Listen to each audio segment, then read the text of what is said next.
છેલ્લા કેટલાક દિવસથી આપ વરસાદના સમાચાર સતત જોતા હશો. આબોહવા ઉપર આપણું જીવન આધારિત છે. ક્યાંક વધુ વરસાદ છે એના સમાચાર આવે છે, તો ક્યાંક ઓછો વરસાદ છે અને ખેડૂત રાહ જોઈ રહ્યો છે, એ પણ હકીકત છે. આ તમામની વચ્ચે આજે ક્યાં વરસાદ પડ્યો એની વાત કરી લઈએ તો આજે વરસાદ મહદઅંશે દક્ષિણ ગુજરાતના જિલ્લાઓમાં પડ્યો છે. ફૂલ સ્ક્રીન દ્રશ્યો પણ જોઈશું. વલસાડ અને નવસારી આ બે જિલ્લા છે ત્યાં વધુ વરસાદ પડ્યો છે.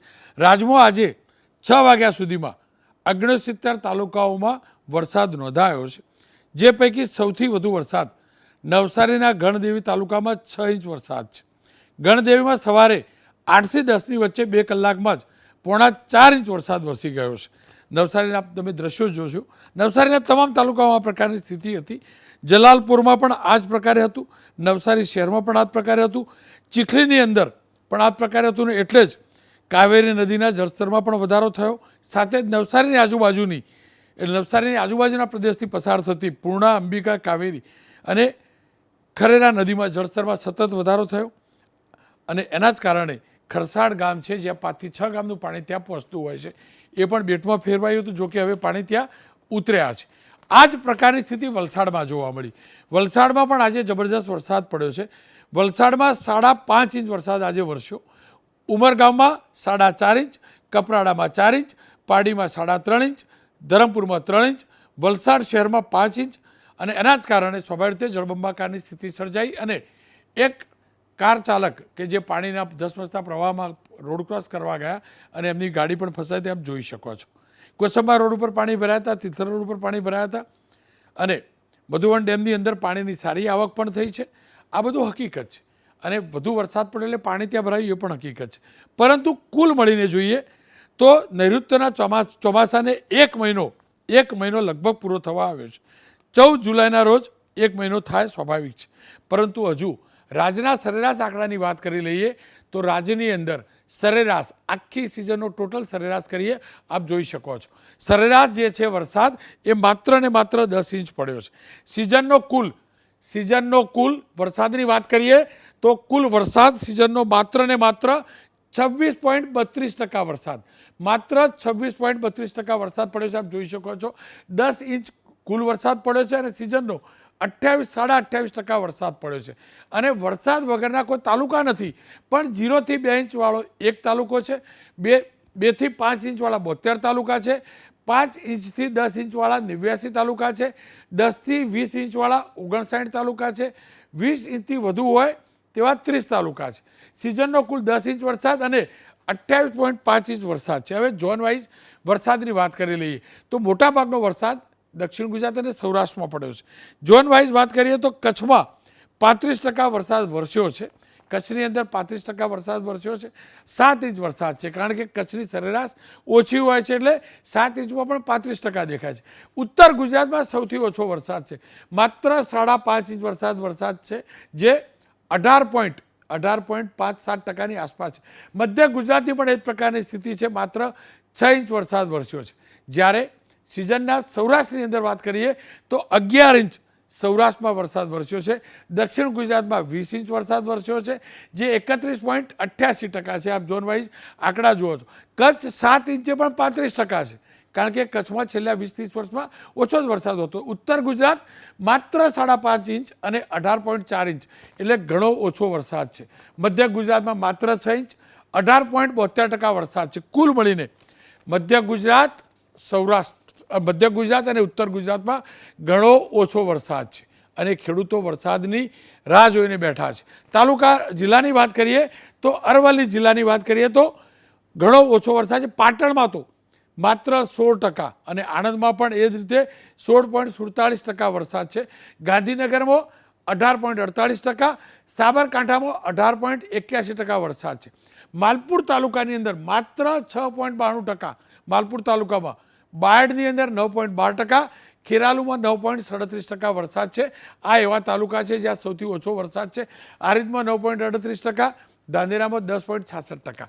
આ વરસાદ ઘણો ઓછો છે. રાધનપુરમાં 11.61%. અને એટલે જ બધાને ચિંતા થાય એ સહજ પણ છે.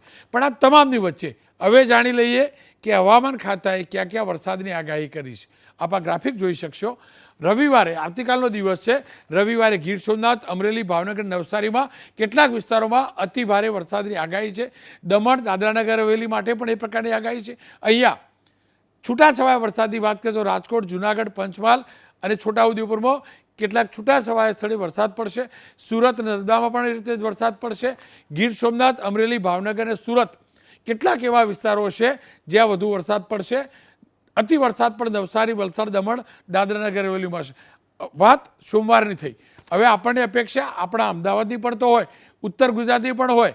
આપ સોમવારના આંકડા જોઈ રહ્યા છો, સોમવારના ગ્રાફિક જોઈ રહ્યા છો. સુરેન્દ્રનગર, બનાસકાંઠા, ભરૂચ, નર્મદા, દેવભૂમિ, દ્વારકા, પોરબંદર, જુનાગઢ, અહીંયા કે કોઈ ઠેકાણે અતિભારે વરસાદ હશે. મંગળવારે જુઓ રાજકોટ, અમરેલી, ભાવનગર, બોટાદમાં કેટલાક ઠેકાણે અતિભારે વરસાદ હશે. આ બ્લુ જે મેપ છે એ પણ આપ જોઈ શકો છો. આ મંગળવારના આંકડા છે.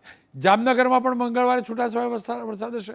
મોરબીમાં પણ હશે, મહેસાણામાં પણ હશે, ગાંધીનગરમાં પણ હશે, બનાસકાંઠામાં પણ હશે. કેટલાક સ્થળે આ જે આગાહી કરી છે આવતા 3-4 દિવસની એ આગાહી છે. આપ સતત આંકડા જોઈ શકો છો. પણ સવાલ એ છે કે ઉત્તર ગુજરાત, મધ્ય ગુજરાત અને ઉત્તર ગુજરાત અને મધ્ય ગુજરાતની વચ્ચે અમદાવાદમાં ક્યારે વરસાદ પડશે, કેટલો વરસાદ પડશે અને શું કારણો છે, આ સમજવું જાણવું જરૂરી છે. અંબાલાલભાઈ પટેલ આગાહીકાર છે, પરેશભાઈ ગોસ્વામી હવામાનના નિષ્ણાત છે. આ બંનેનું સ્વાગત છે. પરેશભાઈ સાથે મેં વાત કરી છે, મોડેથી જોઈશું. પણ અંબાલાલભાઈ સાથે વાત કરેલી. અંબાલાલભાઈ, અનેક લોકોના ફોન આવ્યા અને મેસેજ આવ્યા કે અંબાલાલ કાકાને પૂછો આપણા અમદાવાદમાં વરસાદની એન્ટ્રી જ કેમ નથી થતી. મેં અમદાવાદ સુધી પહોંચે પણ વરસાદ આગળ નહીં, મહેસાણા બાજુ નહીં, પાટણ બાજુ ઓછો. શું કારણ? અને મધ્ય ગુજરાતમાં પણ વરસાદ ઓછો, શું કારણ? રોનકભાઈ, આ વખતે વરસાદ મેઘ પ્રકારના વાદળો બન્યા નથી, સ્તરીય પ્રકારના વાદળો બન્યા નથી. સમુદ્રના પેરામીટર અંગે જોવા જઈએ તો પૂર્વ પેસિફિક મહાસાગરમાં જળવાયુ તટસ્થ છે, આઈઓડી તટસ્થ છે, વેપાર વાયુનું જોર વધતું નથી. અને આ બધા કારણોના કારણે અમદાવાદમાં વરસાદ થયો નથી, ઓછો થાય છે. કારણ કે સિસ્ટમો જે બને છે એ ત્વરિત બને છે. પશ્ચિમ ઘાટમાં વધારે સિસ્ટમ બને છે અને આ સિસ્ટમ નહીં બનવાનું કારણ મુખ્ય વરસાદ મેઘ પ્રકારના અને સ્તરીય વાદળો ઉપરાંત જે દેશના મધ્ય ભાગમાં એક લો પ્રેશર બેલ્ટ બનવો જોઈએ. એમાં 1000 કિલોમીટર ડાયામીટરનો વ્યાસ, ડાયામીટરવાળી અને 400 કિલોમીટર ત્રિજ્યાવાળો અને 500 કિલોમીટરના ધીરે ધીરે આવે એવા વાદળોનો મોટો સમૂહ હોવો જોઈએ. આવો સમૂહ બનતો નથી. બંગાળના ઉપસાગરનું વહન સક્રિય થતું નથી, એટમોસ્ફિયરિક વેવ બરાબર નથી અને અરબ સાગરનું વહન પશ્ચિમ ઘાટ લગભગ આ વખતે સતત છે. એટલે 18થી 25માં દેશના પશ્ચિમ ભાગમાં સામાન્ય કરતાં વધુ વરસાદ થવાનો છે અને અત્યારે હવે વરસાદ ચાલુ છે.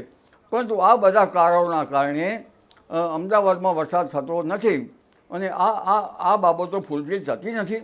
જો લા નિનોની કન્ડિશન હોત તો અમદાવાદમાં સારો વરસાદ હોત. તેજ પવનો આવતા નથી, અપર વિંગ બરાબર સાનુકૂળ નથી.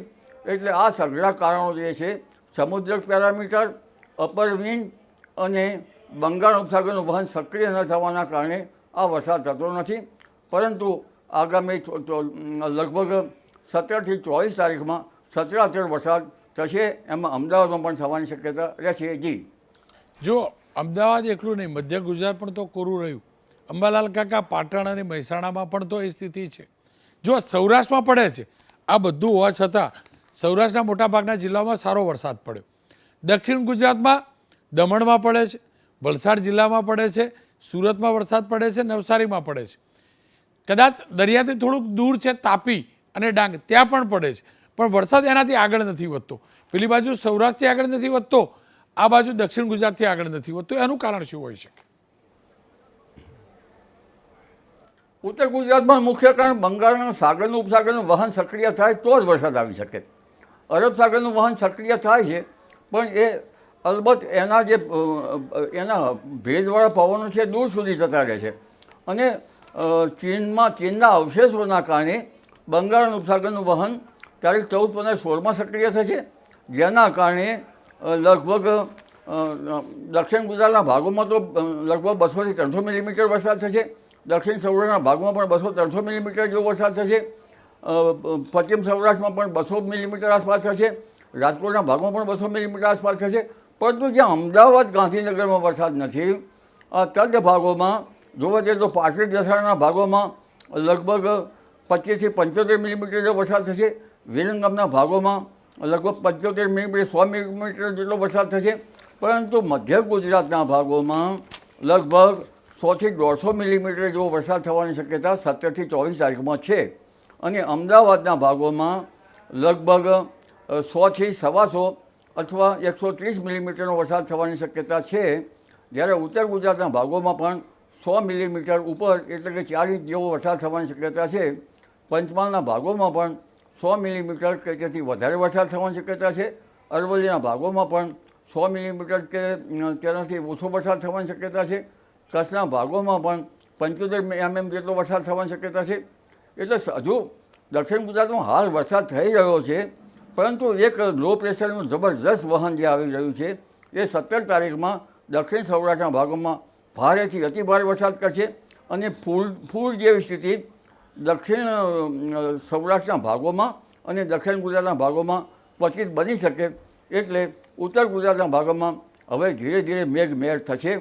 પરંતુ આપણે અપેક્ષા રાખીએ છીએ લગભગ કે વરસાદ જે 12 ઇંચ કે 14 ઇંચ આવે એ અપેક્ષા મને જણાતી નથી, કારણ કે સમુદ્ર પેરામીટરો જે છે એ બરાબર નથી. પણ એક વાત મારે કહેવી જોઈએ, જો લા નિનોની કન્ડિશન આ વખતે ના બને તો વૈજ્ઞાનિકો લા નિનોની કન્ડિશનમાં અસમંત છે. કોઈ એને જુલાઈ કહેશે, કોઈ ઓગસ્ટ કહેશે, અને કોઈ એ બનવાની વાત છે એમાં ઘણી અસમસ્યા છે. જો ઓગસ્ટ અને સપ્ટેમ્બરમાં મળે તો પણ ઋતુ પરિવર્તન જેવું આવશે.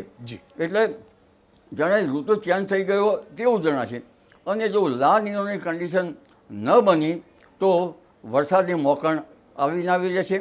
અને જ્યાં વરસાદ થયો તો થયો, નહીંતર ઉત્તર પશ્ચિમ ભાગમાં તો કંઈક વરસાદ થશે.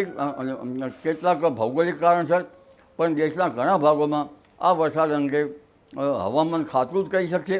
કારણ કે જ્યાં પેરામીટરો સાનુકૂળ નથી, જ્યાં લા નિનોની કન્ડિશન નથી. લા નિનોની કન્ડિશન ન હોય તો વેપાર વાયુનું તેજ પવનો આવે જ નહીં.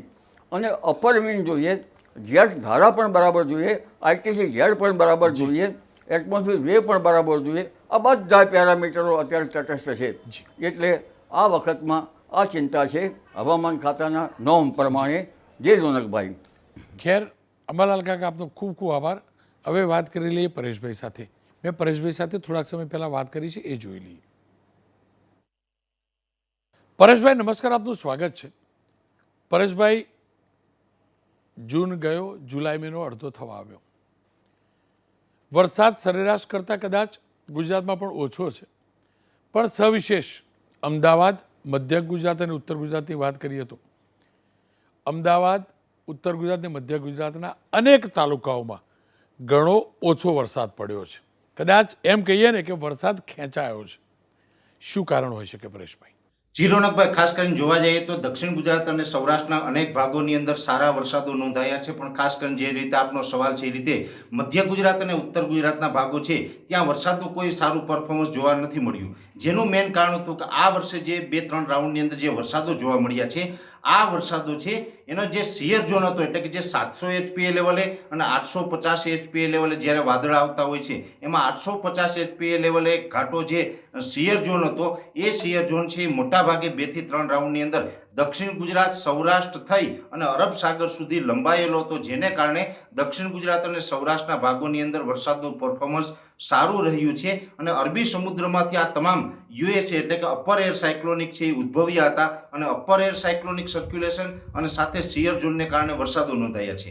આ તમામ પ્રેશર છે અરબ સાગરમાંથી આવ્યા છે, જેને કારણે સૌરાષ્ટ્ર અને દક્ષિણ ગુજરાતમાં સારા વરસાદો પડ્યા છે અને ઉત્તર ગુજરાતના વિસ્તારો છે બાકાત રહ્યા છે. અત્યાર સુધી જે કંઈ આપણે વરસાદી સિસ્ટમો કહેવાય એમાં બંગાળની ખાડી અથવા તો અરબ સાગરની અંદર કોઈ મોટી વરસાદી સિસ્ટમ બની નથી. યુએસસીને કારણે અને સિયર ઝોનને કારણે વરસાદો નોંધાયા છે, જેને કારણે જ આપણે દક્ષિણ ગુજરાત અને સૌરાષ્ટ્રમાં લાભ મળ્યો છે. અને ઉત્તર ગુજરાત અને મધ્ય ગુજરાતના ભાગો છે એ આ વરસાદથી બાકાત રહ્યા છે. પરેશભાઈ, આગામી સમયમાં અમદાવાદ, ઉત્તર ગુજરાત અને મધ્ય ગુજરાતના વિસ્તારોમાં કેવો વરસાદ પડવાની શક્યતા દેખાઈ રહી છે, કેવા સંકેત મળી રહ્યા છે, શું અત્યાર સુધીની જે વરસાદની ખોટ આ વિસ્તારોમાં છે તે પૂરી થાય તેવું લાગી રહ્યું છે? જે ખાસ કરીને હવે આગળના દિવસમાં જોવા જઈએ તો આગળના દિવસમાં મધ્ય ગુજરાત અને ઉત્તર ગુજરાતની અંદર સારા વરસાદો પડે તેવી પૂરી શક્યતાઓ હાલ અમે માની રહ્યા છીએ. તેનું મેઇન કારણ છે કે હવે આવનારા દિવસની અંદર એટલે લગભગ 16 જુલાઈ આસપાસ છે બંગાળની ખાડીની અંદર એક લો પ્રેશર સિસ્ટમ બને તેવી શક્યતાઓ છે ને એ લો પ્રેશર સિસ્ટમ છે એ આપણે ઓરિસ્સા છે, મધ્યપ્રદેશ છે ને ત્યાં થઈને ગુજરાત ઉપર થઈને પસાર થશે અને એ જ્યારે પસાર થશે ત્યારે આપણી ઉપર ફરીથી એક શિયર ઝોન જોવા મળશે. 850 એચપીએ લેવલનો શિયર ઝોન હશે એ લગભગ દક્ષિણ ગુજરાત, મધ્ય ગુજરાત થઈ ઉત્તર ગુજરાત થઈને રાજસ્થાન અને પાકિસ્તાન સુધી લંબાય તેવી શક્યતાઓ દેખાઈ રહી છે અને એ જ્યારે લો પ્રેશર આપણી ઉપરથી પસાર થશે ત્યારે એક મોટું લો પ્રેશર હશે ત્યારે એક યુએસી પણ નિર્માણ થઈ શકે છે એટલે કે અપર એર સાયક્લોનિક છે એ પણ આપણી ઉપર એક બની શકે છે ને જેને કારણે રાજ્યની અંદર સાર્વત્રિક વરસાદ જોવા મળશે. 16 જુલાઈથી જે એક વરસાદનો રાઉન્ડ ચાલુ થવા જઈ રહ્યો છે એ લગભગ 21 અથવા તો 22 જુલાઈ સુધી કન્ટિન્યુ જોવા મળશે ને એ રાઉન્ડ છે એ રાજ્યની અંદર સાર્વત્રિક રાઉન્ડ હશે જેની અંદર ગુજરાતના તમામ રીજન જેમાં સૌરાષ્ટ્ર, કચ્છ, ઉત્તર ગુજરાત, મધ્ય ગુજરાત અને દક્ષિણ ગુજરાત એમ તમામ રીજનની અંદર સારા વરસાદો થાય તેવી શક્યતાઓ છે. એટલે અત્યારે જે મધ્ય ગુજરાત અને ઉત્તર ગુજરાતના વિસ્તારો જે બાગાત રહ્યા છે તેમાં પણ સારામાં સારો વરસાદ થશે ને 16 જુલાઈથી લઈને 22 જુલાઈ દરમિયાન રાજ્યની અંદર ભારેથી અતિ ભારે વરસાદની પણ શક્યતાઓ છે. રાજ્યની અંદર અનેક નદી નાળાઓ છલકાઈ જાય ને રાજ્યની અંદર મોટા ભાગના ડેમોમાં નવા નીર આવે તેવી શક્યતા હાલ અમે માની રહ્યા છીએ. આશા રાખીએ પરેશભાઈનું જે આકલન છે, પરેશભાઈની જે આગાહી છે એ સાચી પડે, પૂર્વાનુમાન એમનું સાચું પડે અને 16 તારીખ પછી આપણું અમદાવાદ, ઉત્તર ગુજરાત અને મધ્ય ગુજરાત અહીંયા પાણીની જે ખોટ પડી છે વરસાદના કારણે જે અછત છે પાણીની, પીવાની કે સિંચાઈની હાલ અછત નથી પણ ખેડૂતને વરસાદી પાણીની જે જરૂર છે એમાં જે અછત છે કારણ કે 10% જ વરસાદ સિઝનનો કુલ પડ્યો છે. આશા રાખીએ આવનારા અઠવાડિયામાં એ પૂરી થાય, સારો સાર્વત્રિક વરસાદ પડે કારણ કે ચોમાસું સારું જાય તો જ આપણું વરસ સારું જતું હોય છે.